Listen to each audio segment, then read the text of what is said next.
Miss Shawn Mynar. Happy Sunday. Happy Father's Day to all the fathers out there. Has everyone had a good weekend? This has been incredible, right? So great. There's been so many amazing speakers and a few more to come later today. And I really just want to take a second and speak for all of us that have been up on the stage and let you know that we've learned a lot. There's a lot of different versions of keto out there, a lot of different reasons, amazing reasons to do keto out there. But all of us just want you to do the version of keto that works for you, that works for what you have going on health-wise, for your lifestyle, what you do and don't want to have happen, how you do and don't want to feel. So I'm assuming, I think some of the speakers have actually said that, but even if they haven't, just know that we all just want you to take the information that you learned here today, or all weekend, and apply that to your own lives and what you want to achieve. So I'm going to talk to you about that today. Fun? Fun. Okay, let's do it. So first of all, of course, I have to introduce myself. For any of you that don't know me, my name is Shawn. I'm a keto nutritionist. I like chocolate, which if you know me at all, then you know that about me. I like to dance, specifically hip-hop dancing, but I kind of want to learn how to salsa too. So that might be my, in the future, slide. But I also spent a long time being really sick. And that's, I think, where a lot of us that are in this holistic world, in this functional medicine world, in this keto world, right? We come to this from a place of needing to heal ourselves and then wanting to spread the message to everyone that will listen, which is why so many of us are here today, right? So a little bit about what I've been through in the past 5 years, although I will say my first autoimmune disease actually was diagnosed in 2008. I was diagnosed with ulcerative colitis, which is an autoimmune disease of the colon. And I went to the doctor, took the medication they told me to take. For a while, it worked-ish. It was fine-ish. But then, a couple years down the road, I went back to the doctor. And then I really just, while I was in the doctor's office, was thinking, could there be something going on with my diet that could help this? So maybe I don't have to take these 9 pills a day for the rest of my life. Of course, I asked that to the gastroenterologist, and he said, nope, nothing to do with it. Just keep taking this. When it doesn't work, we'll give you something that does. It's not your diet. Didn't sit well with me. So I went to Dr. Google that night and was able to find so many stories of people that had healed and reversed their autoimmune disease just by switching the food on their plate. So going to a more real food diet, taking out the inflammatory foods, the processed foods, all that stuff that we know to do because everyone's told you here this weekend to do that. And it helped so much. So went and did that the next day, saw a lot of improvement. And then that was, a few years down the road, and then it stopped working. And then I started getting all of these other things. I was diagnosed with my second autoimmune disease, Hashimoto's thyroiditis. I developed chronic inflammatory response syndrome, which I much later, found out was due to toxic mold exposure in the home that I was living in. And that created just all these unexplained symptoms that I couldn't put my finger on. I hadn't changed anything. My diet was still on point, very real food-based, lots of good nutrients. My workouts were still the same, and I was barely able to get out of bed without having massive joint pain. I had chronic fatigue. I gained 35 pounds in 8 months. Just all these things that didn't add up. So of course, now I know it was because of that toxic mold exposure, which is something I'm also really passionate about talking about because it's affecting a lot of people that don't know, but that's a whole nother topic that I won't get into today. So that stress on my body, being that sick, having 2 autoimmune diseases, led me to have really low cortisol. So my body was just stressed out to the point where it couldn't even take it anymore.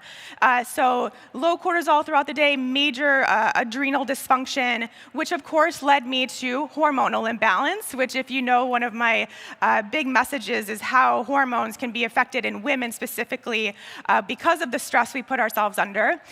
So lost my period in my mid-30s when I should be, the most fertile I should be, and didn't have have a period at all because my hormones were so out of whack. And then, of course, that led to my skin getting broken out and not being able to control that. And then I know a lot of people up here this weekend have talked about the gut. And for me, it's just one of those things that if you are kind of dealing with some health issues, there's probably at least some degree of it because of your gut health, and for me that was the case too. I actually got to a point where I was only eating like 6 or 7 foods every day because those were the only foods that didn't cause me to feel terrible. And that's no way to live, let me tell you, and if you've done it, you understand. So these pictures, they don't totally go with the story, although I will say they've all been within the past 5 years. So the one in the upper, where I'm in a sparkly bikini, that was really where most of my damage started. So I severely restricted my calories. I was working out twice a day to get to this place where I could compete in a figure competition, and my body hated me. I had the worst flare-up of my life, of my autoimmune diseases. During that time, kind of ignored it, although I did have to go to the urgent care multiple times, had to miss work, all that stuff. But, you know, I think a lot of people would say, not this group, I know, because we know better, but a lot of people in the outside world would say, oh, she's the healthiest she's ever been, she looks great, because I was at this really low body fat percentage, which is not actually healthy for most women, but, our outside stigma would think that was great. And then the picture, as you can see, I changed my hair a lot, so I'll go by my hairstyles. So when I had the short platinum haircut, I had just gotten done training for a Tough Mudder, which is a really intense race. And again, that was the point where I was eating 6 foods a day. I had to pack my entire meals for the entire weekend because I couldn't eat anything that my friends were eating. So I had to pack my own food. Not fun. And then, of course, down below, that first was the low-carb cruise 2 years ago. And I was obviously in the low-carb paleo world, hadn't gone keto yet, but really, really sick. And I wanted to be so well on that cruise, and I was so sick because I was right in the middle of dealing with that chronic inflammatory response syndrome. And then, of course, being on a hospital bed, obviously sick, but that was really the culminating thing that happened where I had to have emergency surgery because there was so much inflammation going on in my body. But really, I just want those pictures. You can see I'm smiling in every one of them. I look different in every one of them. I have different body fat percentages and body weights in all of them. They don't always mean that the person is well, right? So that we all have a lot of stuff going on the inside, whether we're smiling or not, and it doesn't matter how much you weigh or what you look like or what your workouts are. We all have stuff that sometimes we're hiding, and so don't judge a book by its cover. That's really the point of the whole story. But anyway, so now here I am today at KetoCon. I've been keto for almost 2 years now, and I have all that stuff gone. So my autoimmune diseases are in remission, which I know that was a question that was asked earlier this weekend. Yeah, keto. Yeah, it works. It's really great. It's really great. Of course, with a lot of other interventions as well, but keto is definitely the place to go for that. And hormones are great. Mood is great. Energy, obviously I have lots of energy. So things are going well. So, of course, I do really love this list. I want you to take this list to heart. I spent, obviously, 5 years not feeling well.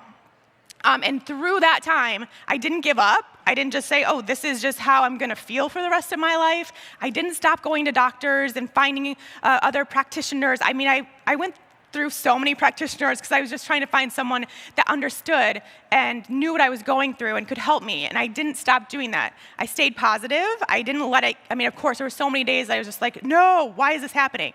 I didn't do that very often. So really trying to stay positive. Lots of testing.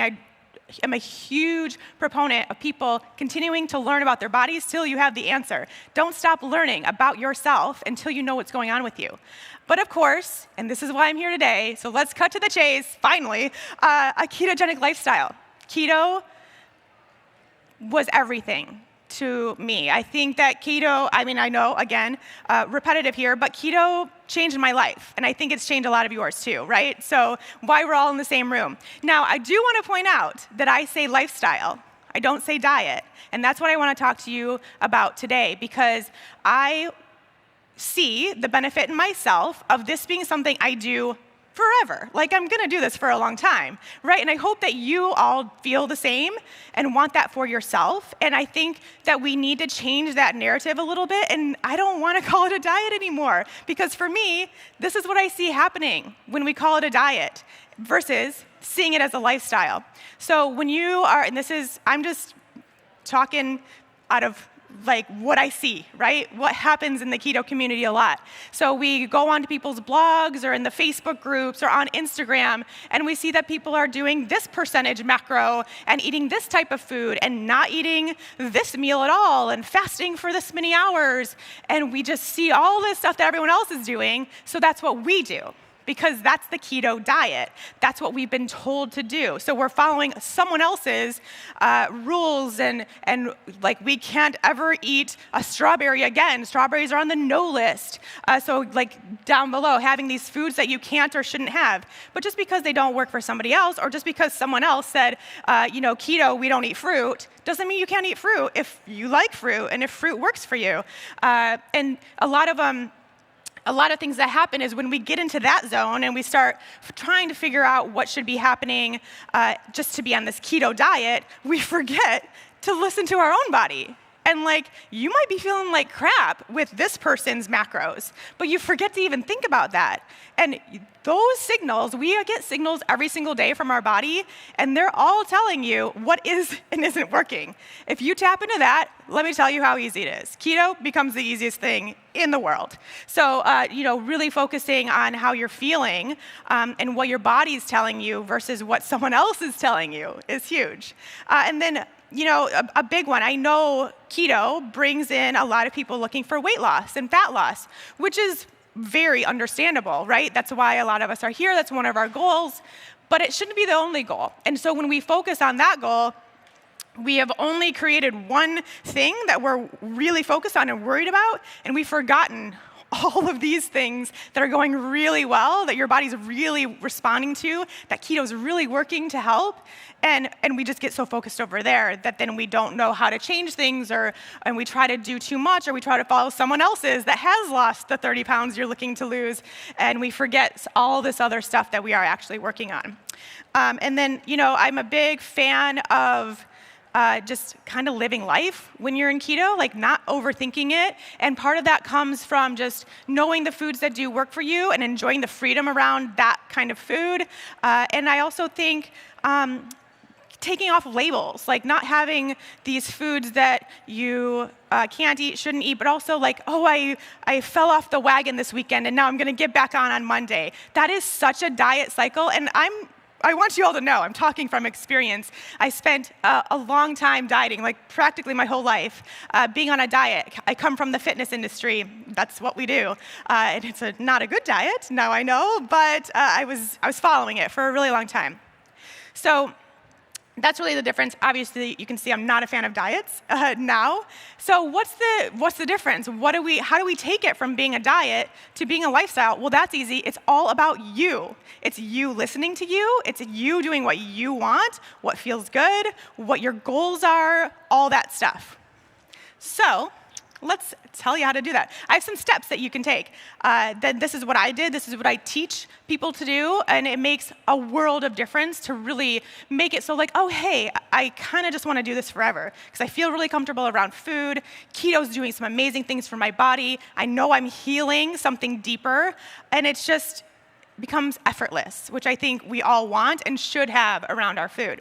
So the first thing, I think Jimmy actually mentioned this yesterday, find your bigger why. The very first thing we all need to do is find something else, find a bigger meaning for why we're here. I know it's going to be weight loss. I know weight loss is going to be in there, but I think that there should be one step before that and saying, why do you want to lose that weight, or what do you need to reverse in order to lose that weight? Because I'm a huge believer that it just is true, that you having excess weight on your body is your body giving you a sign. It is a symptom of something deeper going on in your body that needs to be healed. So find that bigger reason, which might be, that there at the bottom.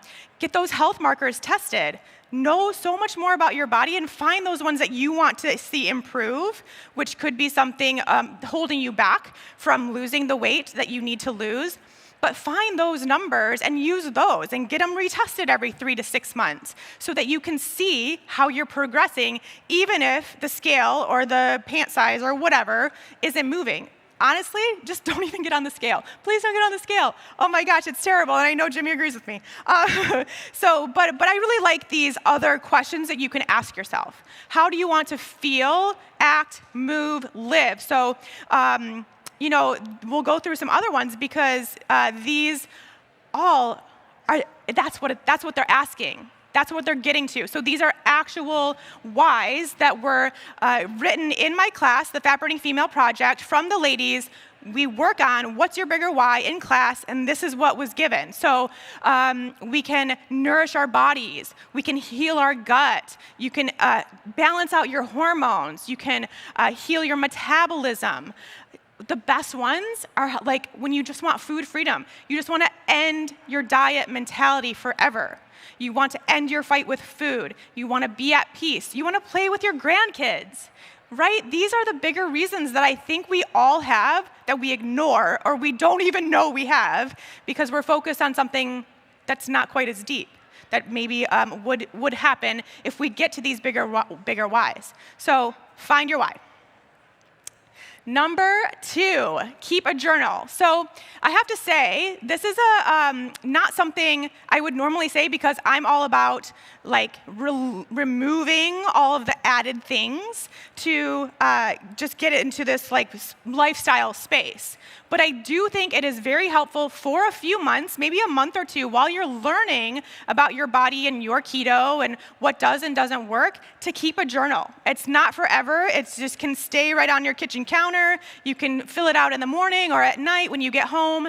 It shouldn't be anything to stress about or take with you in your purse or anything like that. But really, really important. How do you feel when you eat this type of food? How did your workout go that day when you were at this, when you had this much fat or this much protein?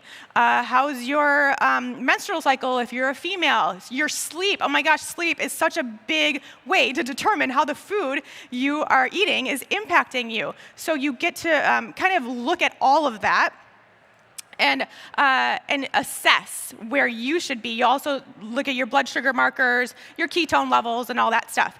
So I have a free keto journal. It's a 1 day, and you can print out as many days as you want to use, and it tracks all that stuff for you. It's really cute and pretty. If you want that, you can go to ShawnMynar.com/journal and download that super easily, totally free.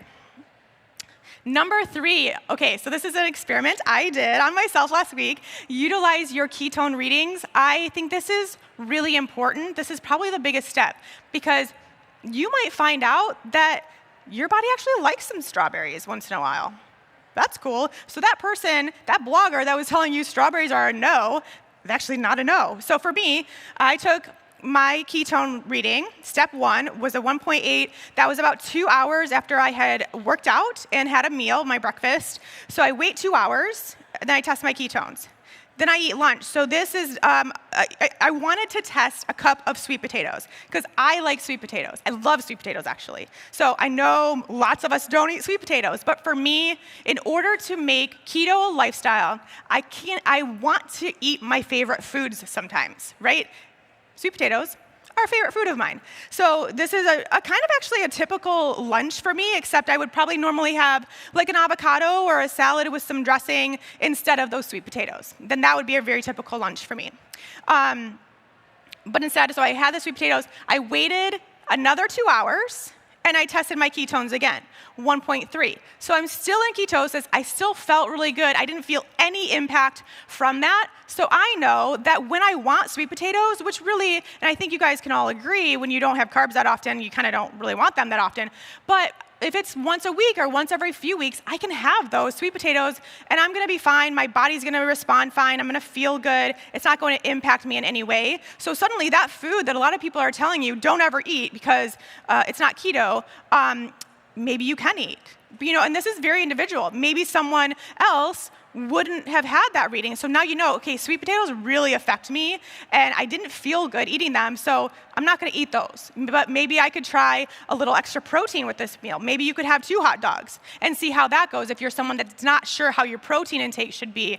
It's all stuff that you can figure out for yourself. So you don't need someone else's calculation, someone else's macro count. You just need yours, and you just need to figure out what that looks like for you, because there's so many people, even this weekend, eat high fat. Don't eat that much fat, eat high protein. Don't eat that much protein. It's like, what? but I'm telling you that you can do that for yourself. You don't need us. It's all about you, and we're all so different. Oops, this one's not gonna sit well with a lot of people, but I just have to say it. I know that the apps help. And I think especially when you're first starting keto, and especially if you're coming from like standard American diet or a high carb diet, it's confusing. So I get it.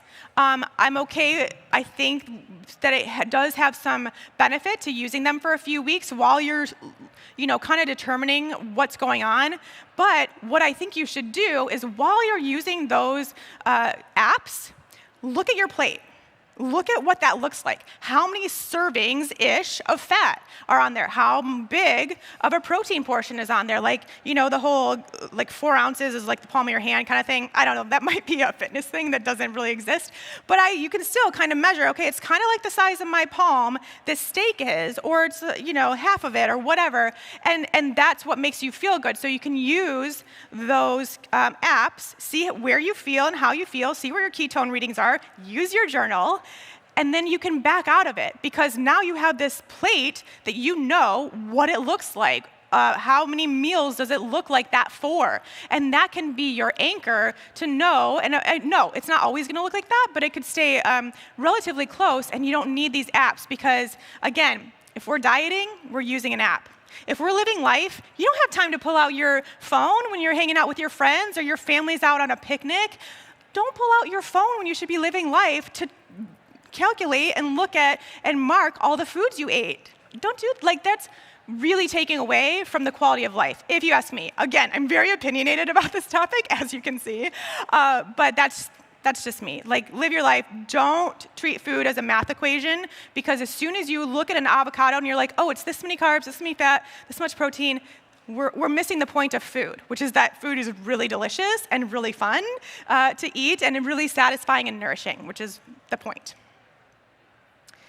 And then, just live life. Like I said, you don't have to, worry every single time you're having a meal what it should look like. Is it keto enough? Does it have enough fat? You're just kind of living life. You're finding pleasure in all the things, and it's easy. Okay, I have some tips, because we just went through some of the steps, which I think are really important and really beneficial. But how do we remember to do this? Because we want to do this forever.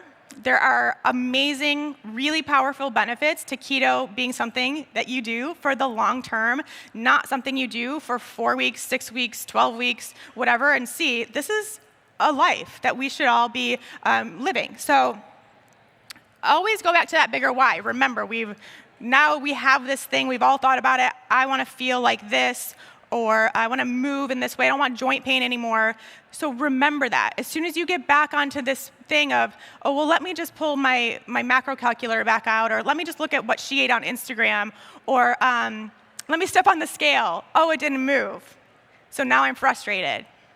Instead of doing that, go back to your bigger why. But my fasting glucose went from here to here. My joint pain, I can walk an extra mile. These are really important things that we're not celebrating as much as we should. So go back to that bigger why. Number 2, know that keto perfection doesn't exist. We are all in this place, in this giant room. We've all not been perfect with our keto diet or our keto lifestyle. It's okay. It's okay. It's expected. If you are getting into this forever, not every day is going to be perfect, because we're here forever. And nothing is perfect that we do for the long term. So the more that we think about and we try to have this keto perfection, the less perfect it's going to be, or the more we think we're not doing it right, or we beat ourselves up and we get into this negative mindset around keto when it doesn't have to be, because I'm not perfect, you're not perfect, it's okay. Which then leads to this point that I think is so important and so missed in the keto community, especially because we are usually tracking macros and percentages and grams and that kind of thing. So then it turns out that all of a sudden we think every day needs to be exactly 80% and 10%, and so we get into that, and then if it's not, we think we messed up. It doesn't have to be that way. It really doesn't. You are okay to mix things up a bit, especially if you are in this place where you want to, you've spent some time in ketosis, you know that you're feeling good, things are on the right track, and now you do want to see how other foods work for you. It's okay to change things up a little bit and see how you do, but also just if that's life, not every day is going to be the same. Let me tell you, it's just not. So it's totally okay, I promise. Another thing that's totally okay, especially if you're trying to do all this and you're trying to see how this whole lifestyle works for you, if you're not in ketosis for a few hours or maybe even a few days or maybe a week, it's okay. It's okay. You're not totally reversing everything you just worked on. You're going to get back into ketosis just fine. You're still a fat burner. And I know a couple people, I think Leanne talked about that too, that you can kind of fluctuate in and out, especially the longer you've been keto. So it's okay if even at the beginning that you are trying some things, trying to find the lifestyle that works for you, and you do go in and out and you check your ketones and they're like 0 or it says low or whatever. Okay, it's all right, because you're doing this forever. It doesn't mean that you're never going to get back into ketosis again. So it takes the pressure off of that too, I think, a lot. And then lastly, and this is a big one, especially for the women in the group, if you start binging or craving things that you wouldn't normally crave, even wanting carbs or sweets or that treat or something, that means you need to change something. Maybe you're not eating enough food, maybe you're not eating enough fat, maybe you're not eating enough protein, maybe you do need a little bit of carb. Maybe if you did have a cup of sweet potato or some berries, you would stop those things. It's a mindset thing just as much as it is a diet thing. You have to use that knowledge, use that information that your body's giving you, and change things when you need to change things. It's all signals that your body's giving you. Oops, we're not moving. Okay, so as I mentioned, I do have a project for KetoCon women. I have a couple different options. The next class, my Fat Burning Female Project, 6-week class. We do it all as a group. I'm in there, it's fun. We make that transition, we learn how to be intuitive and make this a lifestyle. That's happening, enrollment happens in a few weeks, on the 2nd of July. And then you can do the same thing, but a self-study option when you just want to kind of do it on your own. Make sure you're doing keto right for you. Make sure you're actually in ketosis, and then learn how to not use those trackers and everything. You can do that all on yourself. So you can either have help from me in the group, or you can do it yourself, but you get a discount for being here in both cases. How fun is that? So there's the website for that. And then this is me. So Keto for Women Show is my podcast. So I think it's like a year next week, which is fun. So that's been going on for a year. Men are more than welcome to listen to, although we talk about periods and cramps and menopause a lot, so be prepared for that, but otherwise, it's good stuff that works for both genders. And this is where I'm all over social media, so I hope you check me out there, and thanks everybody. Thank you. If you would like to ask some questions about anything, we have a few minutes. Anybody? We good? Takes a while to get up here. He's running, everybody. Don't worry, he's running. Hi. Very nice presentation. Oh, thank really you. quick. That's a great talk.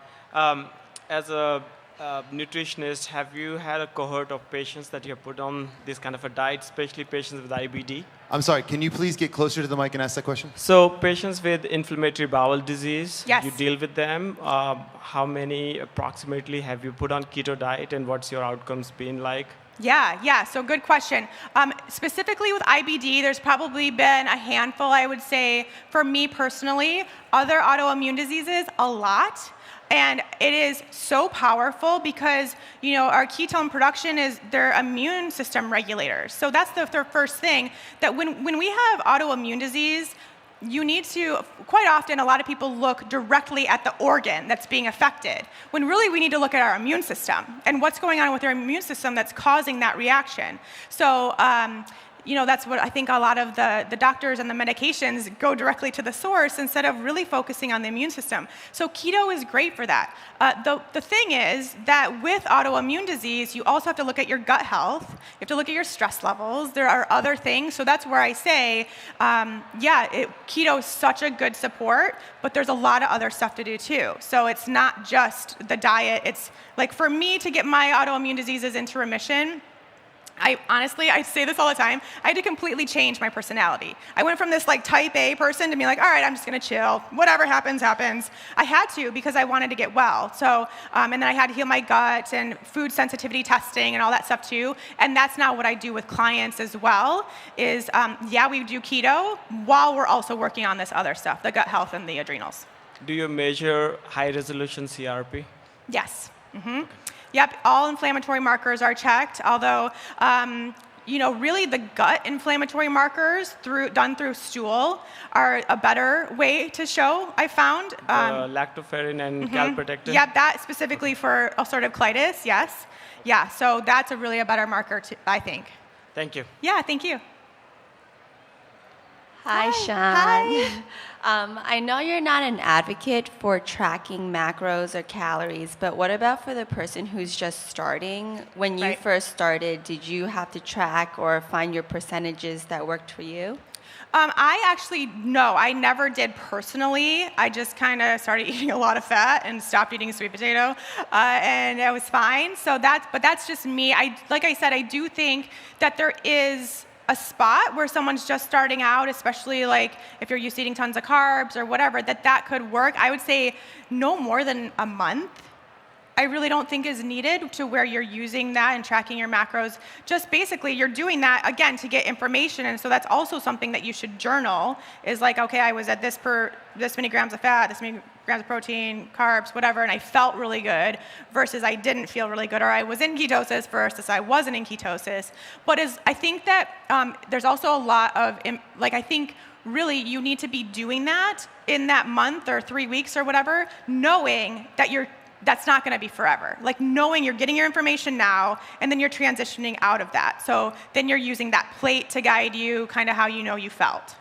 Yeah, so I think that there is a little bit of a purpose. And in my class, we use a very kind of broad way of tracking so that we can make sure that we're getting into ketosis, and then we're done. 4 weeks, and we're done. Then we're intuitive. Yeah. Thank you. Yeah, thank you. Anybody else? We're good? Shawn Mynar, ladies and gentlemen. Thank you.